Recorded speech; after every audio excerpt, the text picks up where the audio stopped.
Salut à tous, j'espère que vous allez bien. J'espère que tu vas bien, toi, cher auditeur. C'est Shine. On se retrouve aujourd'hui dans une vidéo pour te parler de la rétention séminale. Alors, la rétention séminale, qu'est-ce que c'est pour ceux qui ne sauraient pas, ce qui m'étonnerait fortement. C'est en fait rétention, donc retenir, séminal, donc c'est le liquide séminal. Donc, c'est le liquide reproducteur, en gros. Donc, en gros, c'est le fait de ne pas éjaculer, simplement. Pas le fait de ne pas se branler ni de baiser, le fait de ne pas éjaculer. Donc tu peux avoir une relation sexuelle sans éjaculer, te masturber sans éjaculer. C'est très compliqué pour ma part, donc du coup je préfère ne rien faire. C'est mieux. Voilà. Donc en fait j'ai réalisé ce changement de perspective. Parce que moi c'est pas un challenge, c'est rétention séminale, c'est pas le nofap, c'est pas un truc, c'est j'arrête. C'est voilà. Euh, du moins, je me suis promis de ne plus me masturber, ni devant des vidéos, ni tout seul comme ça. Voilà, si jamais je dois éjaculer, c'est avec une femme. En fait, j'ai réalisé ce projet début janvier. J'avais déjà commencé avant. J'avais eu des périodes où je le faisais pendant 2 semaines, etc. Mais je tenais pas le coup. Je ne tenais pas le coup parce que j'avais trop de distractions type Instagram, tu sais, la, la pornographie très soft, plus comme on appelle ça. Et du coup, bah, j'arrêtais pas de relapse. Donc c'était pas efficace. Et là, début janvier, j'ai eu une évolution au sein de mon travail. Donc j'ai changé de rang. Et je me suis dit que suite à cette évolution, il était nécessaire que je sois en pleine forme et à fond dans mes capacités. Et donc, je me suis dit de commencer, d'arrêter le, de me masturber pour rien. Et durant ces 4 mois, j'ai ressenti énormément de bénéfices.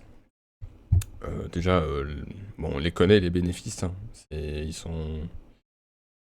sont connus hein, quand même. Le fait d'avoir beaucoup d'énergie, d'avoir une sorte, un feu en toi qui, vraiment, c'est même quand t'es fatigué, en fait, tu ressens quand même que t'as de l'énergie.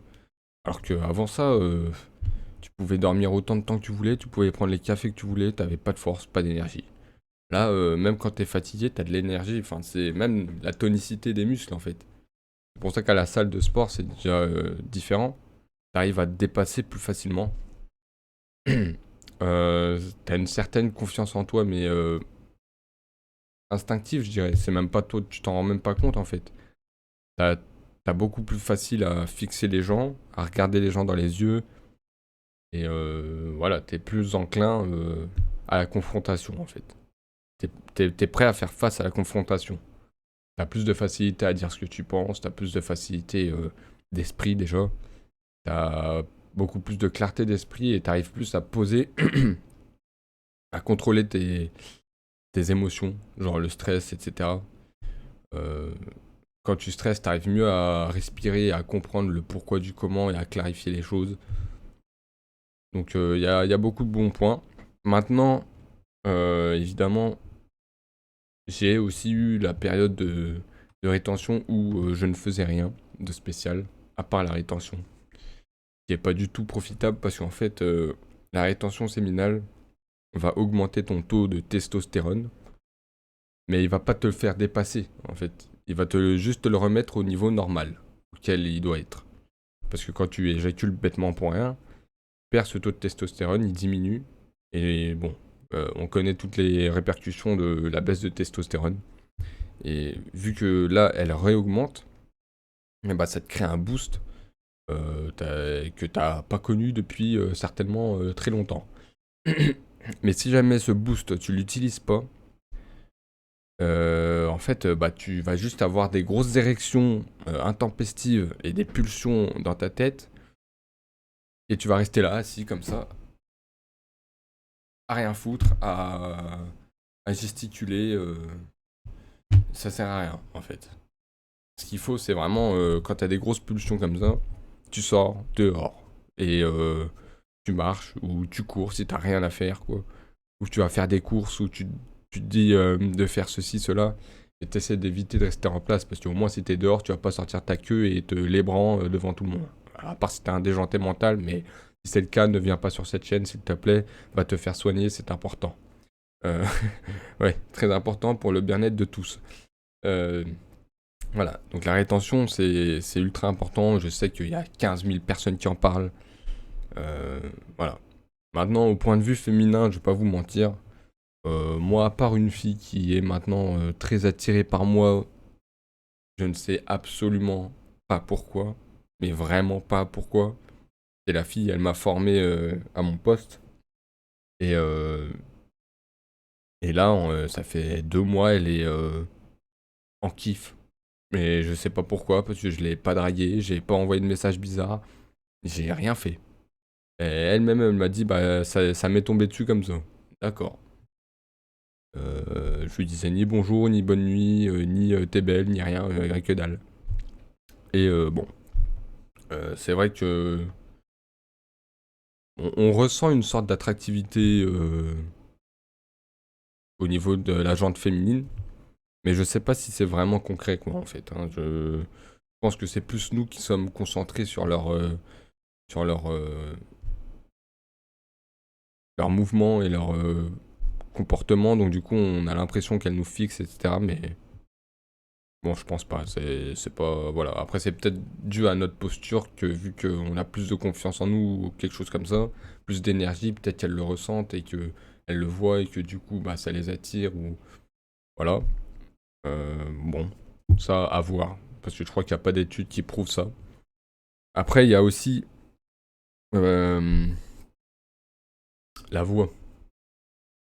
Le ton de ma voix a franchement changé. L'intonation, le, le, les- le ton grave, quoi. Et même quand je crie, parce que dans mon travail, des fois, il faut que je hausse la voix. Et ben, même moi, ça me surprend parce que c'est vraiment pas comme avant. C'est vraiment différent. Donc, il y a vraiment la testostérone, elle travaille sur beaucoup de choses, j'ai remarqué, à ce niveau-là. Donc, c'est très important de faire des périodes, au moins, de rétention. euh, Selon moi, durant les périodes clés, en fait. Si vous avez des grosses promotions, des changements drastiques dans votre vie, ou des choses comme ça, ou des gros projets à réaliser, et que c'est impératif pour vous d'avoir de l'énergie, d'être en 100%, à 100% de vos capacités, pour moi, la rétention séminale est la clé, selon moi. Ça va vraiment déboucher sur beaucoup de choses. Maintenant, c'est pas... si jamais ton but, c'est d'avoir des meufs, déjà, tu dégages. Parce que le but d'un homme, c'est pas censé d'avoir des meufs. Voilà, ça c'est censé être le but des femmes, d'avoir des hommes. Euh, mais ça ne marchera pas si tu fais de la rétention en fait. C'est pas parce que t'es là, tu te branles plus, ça y est, les meufs, elles vont, ah lui, il se branle plus, cool. Non, non, non. Et si tu te branles plus, mais que t'es un branleur, tu restes un branleur. Voilà, voilà. Tu te branles plus, mais que tu fais du sport. Mais ne pas faire du sport en te disant, ah, maintenant que je me branle plus, je vais faire du sport, comme ça les meufs, elles vont voir que je me branle plus et que je fais du sport, comme ça elles vont... Non. Les meufs, tu cut. C'est simple. Et tu sors ça de ta tête. C'est pas du tout la priorité. Voilà. À part si jamais une fille à droite à gauche qui te dit coucou, tu me plais, tu lui dis tu me plais aussi, est-ce qu'on ken? Elle te dit oui, c'est bon. Elle te dit non, elle dégage. C'est pas tu rentres dans des délires bizarres de je t'aime, bisous, câlin, après blabla, et ça part en couille, et en fait non, et en fait oui. T'as pas le temps, t'es en rétention, t'as des trucs à faire, t'as des livres à lire, t'as de la bouffe à faire, t'as des vêtements à acheter, etc. Donc voilà. Sur ce, les gars, je vous laisse parce que j'ai vu le temps, j'ai des trucs à faire, c'est corsé. Euh, bon courage pour votre rétention si vous la commencez. Commencez-la tout de suite, demain, dès que vous le sentez. Mais si vous la commencez et point barre. Vous comptez pas les jours, pas les heures, vous comptez rien. Vous dites là, je me branle plus. Point. Voilà. Bon courage, grosse force à vous, et on se voit pour la suite.